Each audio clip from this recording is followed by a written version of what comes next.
All right, guys, today we're going to talk about chemical reactions. And so, what happens when chemicals get together?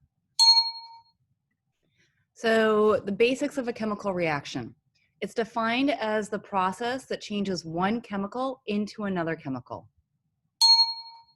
Sorry about the beeps. The original chemicals are called the reactants, and the final chemicals are called the products. So in this equation here, A and B are your reactants, and C and D are your products. Your products are what you end up with after the chemical reaction. The actual process involves breaking some bonds and forming new ones on the back end. Very important here. Energy is released when bonds are broken. So the process of breaking a bond releases energy. Sometimes we harness that energy as ATP.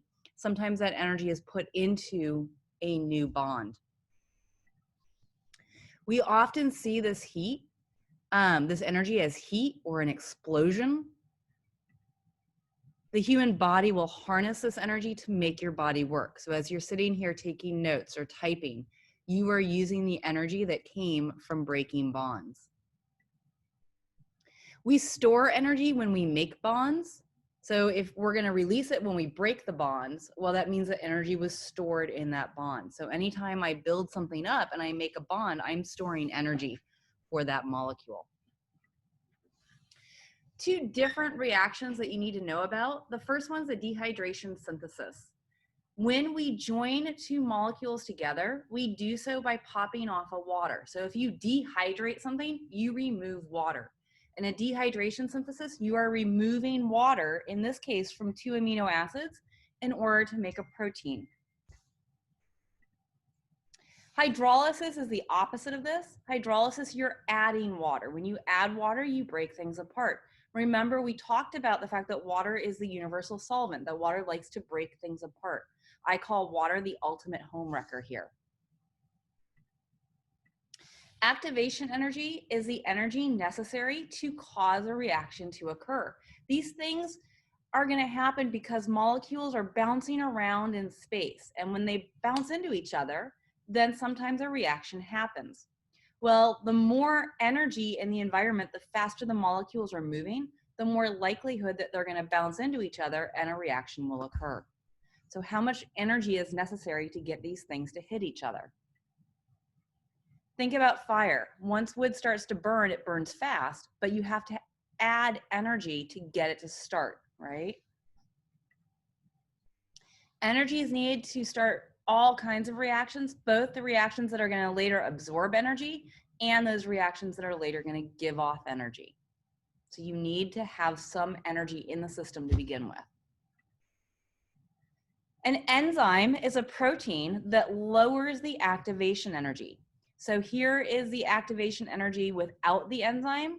Here is how much energy it takes with the enzyme. You can see that it takes less energy once you get an enzyme involved.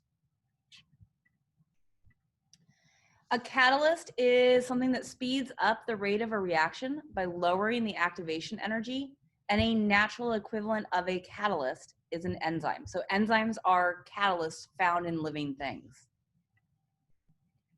Enzymes are reaction specific, which means one enzyme will work with one type of reaction.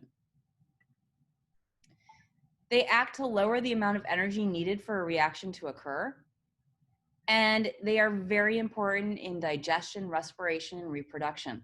So none of these processes, none of the things going on in your body right now would happen if we didn't have enzymes to speed up the process. Enzymes provide a place for chemical reactants to get together. The reactants that the enzyme used are called the substrate. And the place where it fits in is so specific that only that substrate can fit. Where the reactants bind is called the active site. And only once that reaction is done does the enzyme release the product. That enzyme can then be used over and over and over again.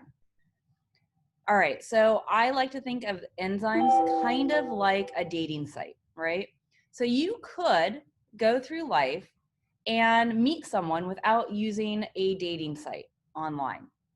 but it's going to take effort, right? You got to get up, you got to get dressed, you got to, put some effort into what you're wearing. You have to go places and talk to people.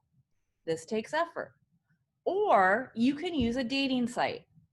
And that dating site allows you to have a lot less energy involved in the process. You sit on the couch in your pajamas and you type in what you're looking for, and bam, here's your match. The substrate is you and the person you're going to match with. The enzyme, the active site, is that website that you're using. And is it specific? Well, yeah.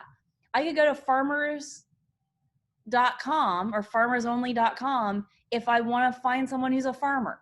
It's specific. I can go to Christian Mingle if I want to find someone who's a Christian.